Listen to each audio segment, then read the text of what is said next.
बहुत पुरानी बात है। बौद्ध आश्रम में रहने वाले एक शिष्य को अकेलापन बहुत पसंद था। योग, ध्यान व आश्रम के दूसरे कामों को खत्म करने के बाद वो अक्सर आश्रम की सबसे एकांत जगह पर जाकर बैठ जाता।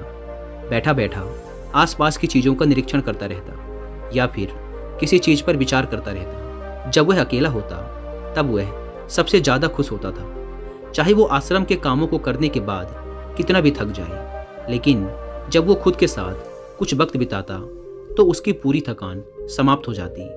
जब भी उसके मन में किसी बात को लेकर कोई उलझन होती थी तब भी वो किसी एकांत जगह पर जाकर बैठ जाता और फिर ध्यान से उस समस्या पर विचार करता और फिर कुछ समय पश्चात उसका दिमाग शांत और स्पष्ट हो जाता। संक्षिप्त में कहें तो एकांत ही उसका सबसे अच्छा मित्र था। लेकिन उसका यूं अकेले अकेले रहना आश्रम के दूसरे बच्चों को बिल्कुल भी पसंद नहीं था, क्योंकि आश्रम के दूसरे बच्चों को जब भी मौका मिलता वो साथ में खेलते, मस्ती मजाक करते, गप्पे मारते और एक दूसरे की टांगें खींचते। लेकिन ये हमेशा ही एकांत की तरफ भागता। इसके केवल एक दो ही गिने चुने मित्र थे, जिससे आश्रम के दूसरे बच्चे इसका मजाक बनाते, इसे तरह तरह के नामों से पुकारते, इसे घमंडी और सनकी तक कहते। हालांकि यह दूसरे बच्चों की बातों पर ज़्यादा ध्यान नहीं देता, लेकिन फिर भी कभी कभी दूसरे बच्चों की बातों और हरकतों से इसको दुख पहुंचता। एक दिन ऐसे ही दुखी मन से वह अपने गुरु के पास पहुंचा और गुरु को सारी बात बताई कि उसे अपने एकांत में रहने से कितना प्रेम है और दूसरे बच्चे उसकी इस आदत की वजह से उसे कितना परेशान करते हैं। गुरु बहुत ही बड़े आत्मज्ञानी व्यक्ति थे। उन्होंने शिष्य की पूरी बात बड़े ध्यान से सुनी और फिर कहा, बेटे, इसमें उदास होने वाली कौन सी बात है। महान सफलताएं अकेलेपन से ही शुरू होती हैं। अकेलापन ही हमें खुद से मिलाता है। अपने अकेलेपन को नकारात्मक मत समझो, बल्कि उसे एकांत समझकर खुद को जानने का प्रयास करो। तुम्हें एकांत पसंद है, इसका मतलब यह है कि तुम्हारा वास्तविक वजूद तुमसे मिलना चाहता है।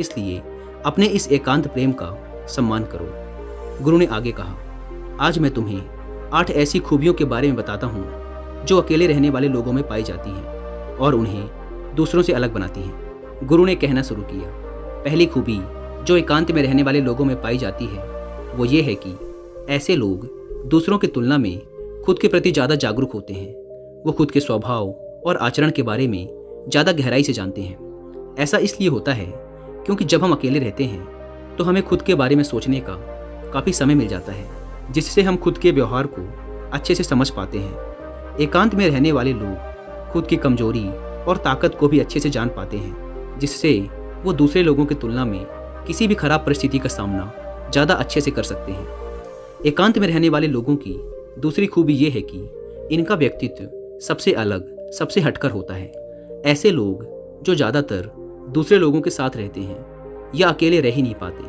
वो कितनी भी कोशिश कर लें, लेकिन जाने अनजाने में ही सही, लेकिन दूसरों के व्यक्तित्व का कुछ हिस्सा उनके अंदर आ ही जाता है। दूसरों की आदतें, दूसरों के विचार उनके अंदर घर कर ही जाते हैं, जिससे उनके व्यक्तित्व में वो अनूठापन, वो निरालापन नहीं आ पाता। उनका व्यक्तित्व कई सारे लोगों के व्यक्तित्व का मिश्रण होता है, पर क्योंकि एकांत में रहने वाले लोग अपना ज़्यादातर समय अपने साथ ही बिताते हैं, इसलिए ये दूसरों की बातों और विचारों से बहुत ही कम प्रभावित होते हैं। इनके अपने जीवन को जीने के खुद के बनाए नियम और कायदे होते हैं, जिनका ये पालन करते हैं। ये किसी से भी आसानी से प्रभावित नहीं होते, इसलिए ऐसे लोगों की शख्सियत सबसे हटकर, सबसे अलग होती है। इसलिए इनके व्यवहार में एक अलग ही निरालापन होता है, जो किसी दूसरे व्यक्ति को पसंद भी आ सकता है और नहीं भी।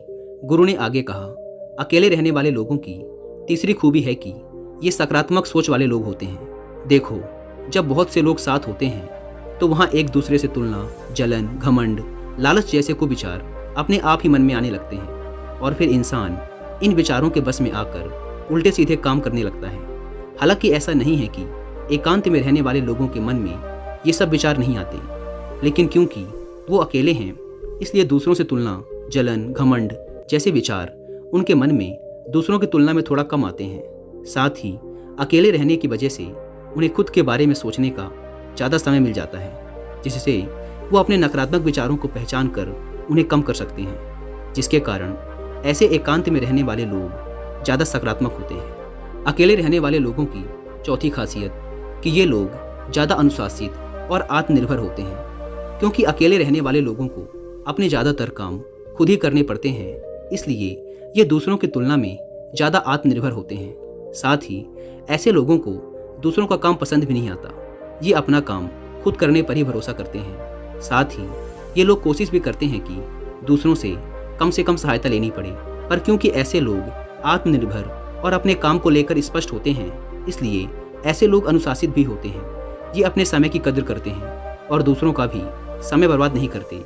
अकेले होने की वजह से ऐसे लोग एक निश्चित दिनचर्या का पालन करते हैं, जिससे ये लोग ज़्यादा व्यवस्थित होते हैं और ये भी इनके अनुशासित होने का एक कारण है। गुरु ने आगे कहा, अकेले रहने वाले लोगों की 5वीं खासियत कि ये लोग किसी भी चीज़ के बारे में बड़ी ही गहराई से सोच सकते हैं। किसी भी चीज़ के बारे में बड़ी ही बारीकी से और गहराई में जाकर सोचना अकेले रहने वाले लोगों की सबसे बड़ी खासियत है। इसलिए जितने भी लेखक, कवि और बड़े बड़े काव्यों के रचयिता हुए हैं, उन सभी को एकांत में रहना पसंद था, क्योंकि जब कोई व्यक्ति एकांत में होता है तो वो अपने अंदर की आवाज़ सुन पाता है। जितने भी बड़े आविष्कार हुए हैं, उन सब की शुरुआत एकांत में ही हुई थी, क्योंकि एकांत में रहकर ही किसी भी चीज़ के बारे में बड़ी ही बारीकी से सोचा और समझा जा सकता है। 6ठी खासियत, अकेले रहने वाले लोग बहुत ही कलात्मक होते हैं, क्योंकि अकेले रहने वाले व्यक्ति किसी भी चीज़ के बारे में बहुत ही गहराई से सोच सकते हैं, इसलिए ऐसे लोग बहुत कलात्मक भी होते हैं। साथ ही अकेले रहने की वजह से इनके पास बहुत सा समय भी होता है और ये ज़्यादा देर तक अपने काम में ध्यान केंद्रित करने में भी सक्षम होते हैं, जिस कारण से इन लोगों की जिस भी काम में रुचि होती है, ये लोग उस काम में बहुत आगे तक जा सकते हैं, क्योंकि इनके आसपास इनके ध्यान को बांटने वाला कोई नहीं होता। इसलिए ये जब तक चाहें अपने काम में खोए रह सकते हैं और यही कारण है कि ऐसे लोग बहुत ही रचनात्मक और कलात्मक होते हैं। दुनिया में जितने भी महान उपलब्धि करने वाले लोग हैं, उनमें से ज़्यादातर लोग ऐसे हैं जिन्हें एकांत में रहना पसंद है, क्योंकि एकांत ही सृजन का स्रोत है, एकांत में उन्नति है, एकांत में ध्यान है। 7वीं खासियत, अकेले रहने वाले लोगों के दूसरों के साथ रिश्ते बहुत ही गहरे और मजबूत होते हैं। हालांकि अकेले रहने वाले लोग ज़्यादा लोगों से अपने संबंध नहीं बनाते, लेकिन ये जितने भी लोगों से संबंध बनाते हैं, सच्चे दिल से बनाते हैं। ऐसे लोगों के बहुत ही कम दोस्त होते हैं, लेकिन जितने भी होते हैं, ये उनसे अपनी दोस्ती पूरी ईमानदारी से निभाने की कोशिश करते हैं। अक्सर लोगों को यह लगता है कि एकांत में रहने वाले लोग बहुत कम बात करते हैं, लेकिन उनसे पूछे जिनसे ये दिल से जुड़े होते हैं कि ये उनसे कितनी बातें करते हैं। ऐसे लोग जिन्हें अपना मान लेते हैं, वो उनके सामने अपने पूरे दिल की बात रख देते हैं। अकेले रहने वाले लोग बहुत ही कम लोगों के साथ संबंध तो रखते हैं, लेकिन ज़रूरत पड़ने पर वो अपनी तरफ से पूरी मदद करने के लिए भी तैयार रहते हैं। इसलिए इनके रिश्ते कम लोगों से तो होते हैं, लेकिन जिनके भी साथ होते हैं बहुत मजबूत होते हैं। 8वीं खासियत, अकेले रहने वाले लोग मानसिक तौर पर और भावनात्मक रूप से बहुत मजबूत होते हैं, क्योंकि उन्हें पता होता है कि अगर आज कोई समस्या उनके ऊपर आती है तो उन्हें अकेले ही उस समस्या से निपटना पड़ेगा। ऐसा बार बार करने से उनके अंदर खुद के प्रति आत्मविश्वास बढ़ता है और आत्मविश्वास व आत्मसम्मान के बढ़ने से वो मानसिक और भावनात्मक तौर पर और मजबूत होते चले जाते हैं और वो ये मानने लगते हैं कि ऐसी कोई भी समस्या नहीं जिसे वो अपनी दृढ़ इच्छा शक्ति के दम पर हरा ना सकें, और यही एक सोच उन्हें दूसरों से अलग बनाती है। इतना कहने के बाद गुरु चुप हो गए तो शिष्य ने कहा, गुरु जी, आपकी सारी बात ठीक है, लेकिन ये कब कहा जा सकता है कि अकेलापन एक वरदान है?